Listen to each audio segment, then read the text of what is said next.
Okay, welcome folks. I'm gonna make a knife sheath here. This piece of balsa wood here I got for this more knife that I made. I actually bought the blade online. You can buy these blades. It's a 3/4 through tang. So I use the G10 spacer thickness of the blade to get the two pieces together. Get the blade in. The blade tang stops about right in here, but I made this, and I got to do a little more finer sanding on it yet. But yeah, you can buy these blades online. I bought this one online, and I made the brass guard in the front and the brass lanyard hole. So here's what I got. Okay, I got this piece of balsa wood here. I'm going to do a finish style sheath, dangler sheath, and it's like the Puukko style knife sheath. I'll cut this in half. It'll be two halves, and I'll glue it back together. But now I got to cut out my shape, so I put the knife on there and I traced around the pattern that I want, which looks good. And then I'll cut all this out.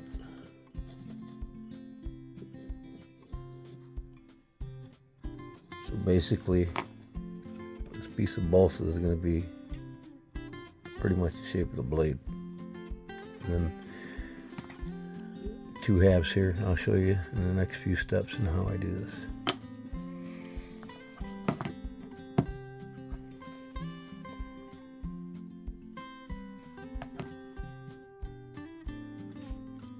Okay, now I'll cut this thing in half. This piece of balsa wood here that I got.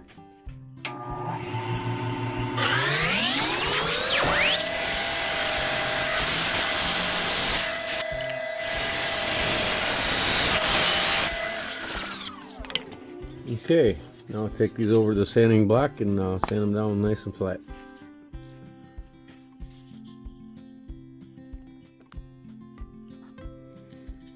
Okay, I got this sanding pad here on glass, and I'm going to sand bottoms of these flat.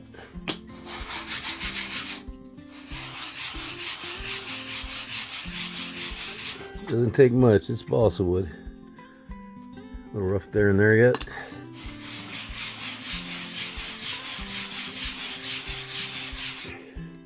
You see when that roughness goes away, you know you got it flat.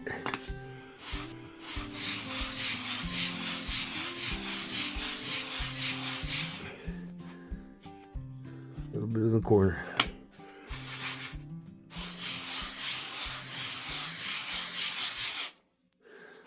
That's good enough.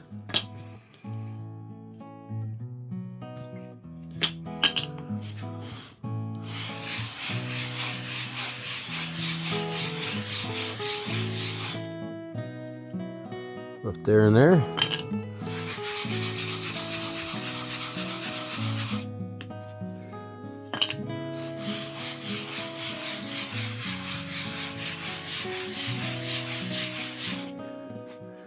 Okay, nice and smooth. Nice. Next step now is to cut it out.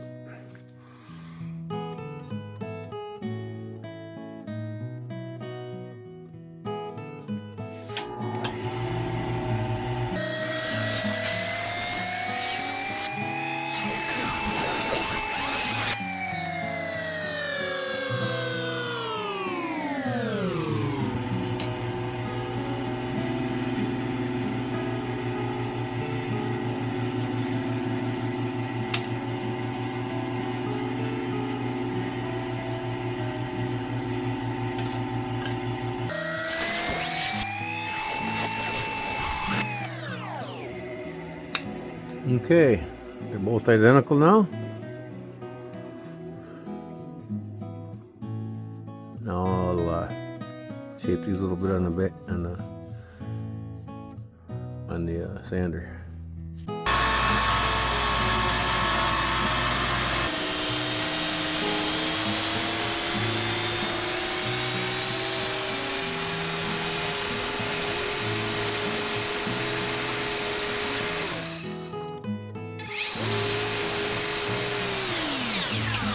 Okay, identical.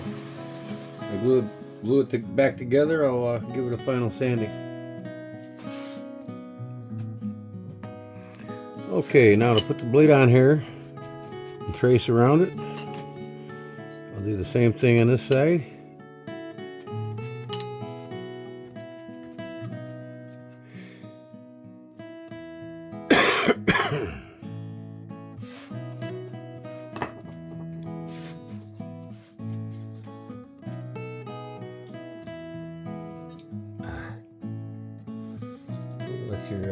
I'm using a carving, actually a dovetail layout knife.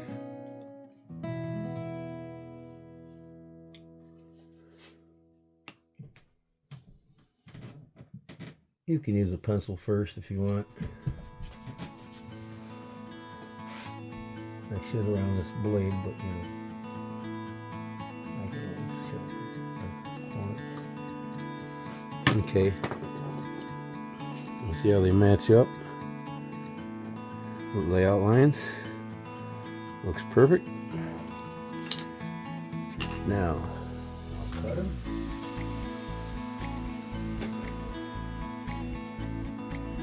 A little bit deeper.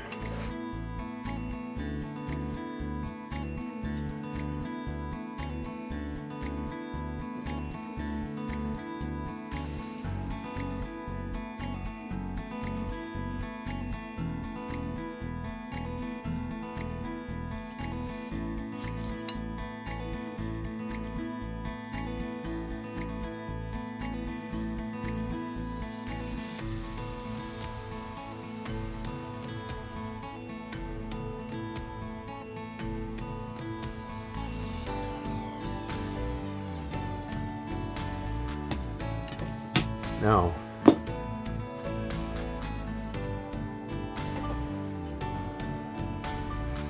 I have this tool here. It's called a router joiner. I made this years back from the Allen wrench key. Here's the cutting blade here. This will cut my depth.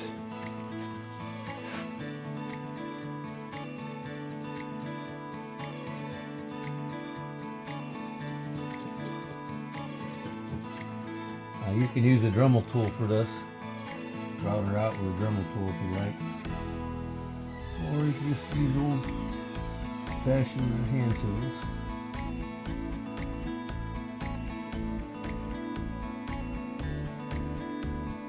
This is just the old-fashioned way of doing it, and my way of doing it. As you can see, it cuts down to the depth. I have this Allen cutter set.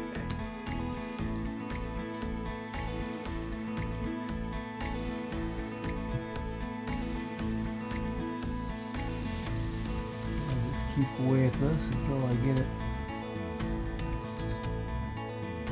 all cut out.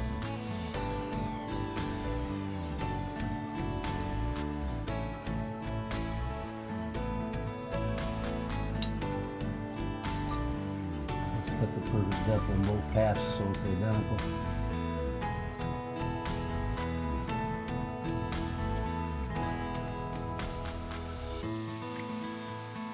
You can put this in a vise, it'd be a lot easier for you, or for me.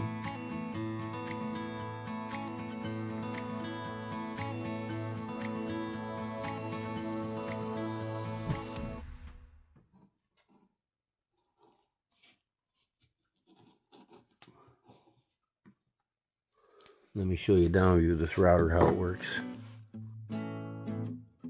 Okay, I'm doing a down view of it, so now I'm going again with the grain so it's easier to do this. I'm going along the line that I scribed on the wood. As you can see, that blade cuts right to the proper depth. You can buy these small router planes if you'd like to have one. They sell them in most woodworking supply outlets online or Rockwell companies if you get a Rockwell woodworking tools supply store near you.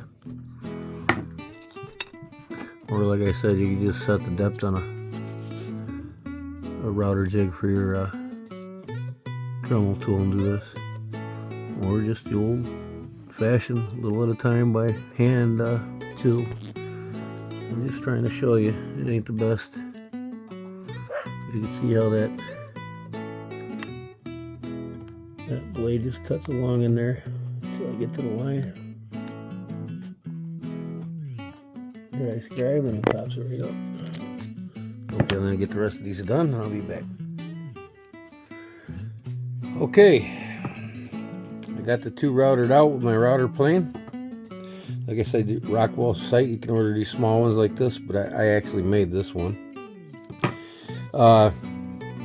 Both halves are cut out with the router plane at the depth that I wanted. For the each side is half the distance of the thickness of the blade.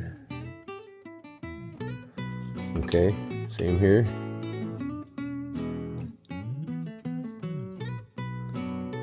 Okay, now when you put them both together, you now have a wooden sheath. So now I'm gonna glue these two halves together. All you need is super glue. You can use an accelerator if you want, but this also takes pretty quickly. I'll get it glued together and it'll be ready to wrap. Then I'll shape my corners, round off these corners here and whatnot and get it ready for wrapping with leather. Okay. Okay, I'll put some super glue along this.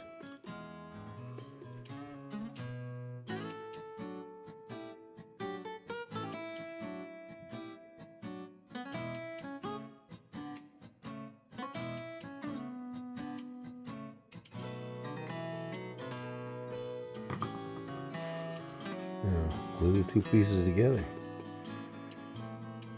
making sure the end butts up really nice.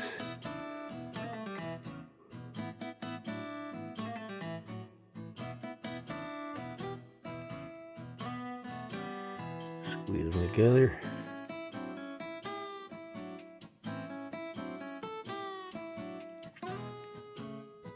See how my knife fits in here. Nice. Okay, I'll put these in the vise for a little bit. Okay, here she is. I make mine a little bit offset, a little higher in the top, and the bottom's almost flush. You can bring both sides past if you want. But I'll sand this down a little bit and then get these edges sanded down nice and ready to wrap for leather.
Okay, it's pretty much where I need it right now. I'll just go ahead now and hand sand her and get her nice and finished up, ready to wrap for leather. Got a piece of 80 grit here. I'll just eyeball it and sand it. It looks good. Doesn't take much to get this balsa down, so.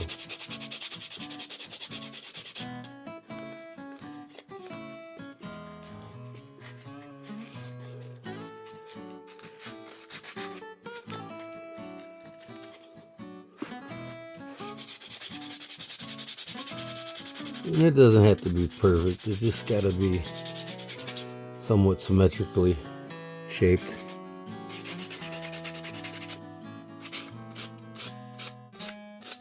You can see how it comes to a point. When I wrap it with the leather, it'll give that distinctive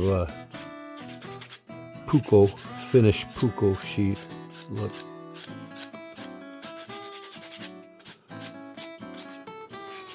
If you want to know how this sheath actually looks, if you have a Rebel fillet knife at home, it's made in Finland, and that's the finished style of Puukko sheaths. That knife actually has a Puukko sheath. J. Martini, another Finn from Finland, who was famous for making Puukko knives and outdoors knives.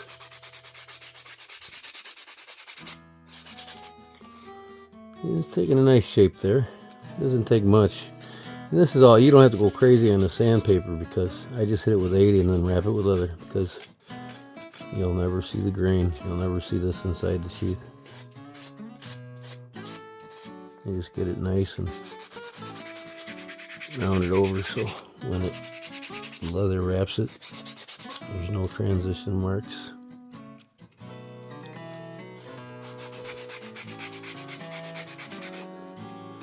My heritage on the home side's part Finnish, part Swedish, Pennsylvania Dutch.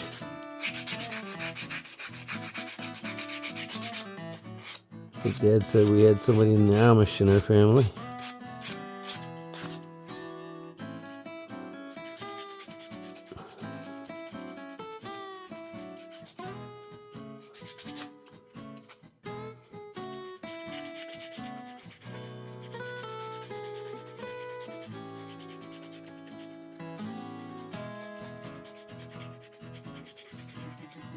Doesn't take much to sand this balsa wood down. This is really all you need in these sheaths. It's just to protect the... There we go.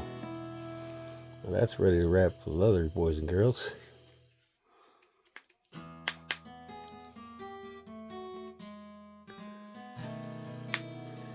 Now, and that's the importance when you put these two pieces together, that when you router that out, make sure you're only doing half the thickness of the blade. You can underdo it more than overdo it. You want that nice little catching pop when it goes in there. Yet you don't want it too tight so you scratch up and mar your blade. That's perfect. Like I said, you could have made this further down from the guard here. But this will act as a catch on the leather for me. It's all going to be molded around this all the way up to here. So I will show you now what a Puukko sheath looks like. Okay, here's a Puukko knife I made. As you can see, it's classical Puukko style with the dangler, belt dangler on it, and the leather's molded around this balsa wood in here and partially on the handle. So when it goes in, it pops right in there. You take this knife out, there's that balsa blank, see? And the notorious Finnish cleavage, I call it. But yeah, this is your typical Puukko. I made this. I gotta sand that down a little bit, oil it again. But this was made out of a file I made a while back. Deer antler, brass,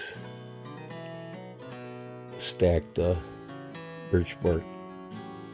When the Finnish made these, this is the original style of Puukko they made, but they used deer antler, brass, deer antler, stacked birch.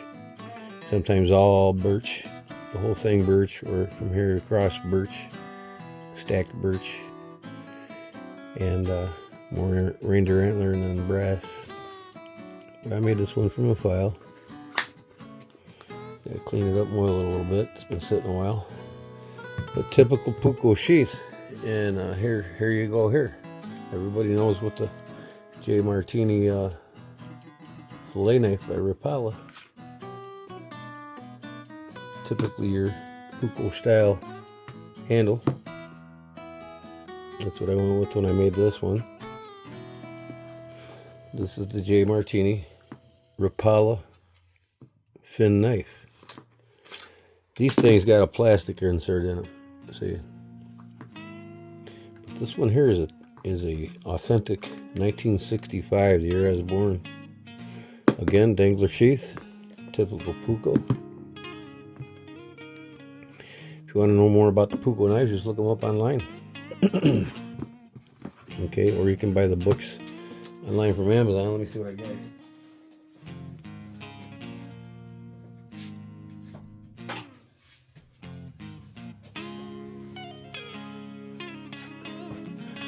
You can buy this one on Amazon. It's called the Puukko, Puukko. The finished knives from equity to today, and then the author himself. But you can see how the leather's wrapped around the wood insert, and then this is the older, really old style, and then the sweeping handles, original handles. You know, they through time they changed them, but these knives have been around almost 3,000 years. They're synonymous to the Finns in Finland as the samurai is to the Japanese in Japan. So you can see the typical work of the Puukko knife, old school. I mean, just, this is a book of knowledge here. You want to learn a lot about these knives. See what I was saying about the stacked birch. This is your typical, authentic, original style Puukko handle. Silversmiths. Fine work of silversmithing in Finland.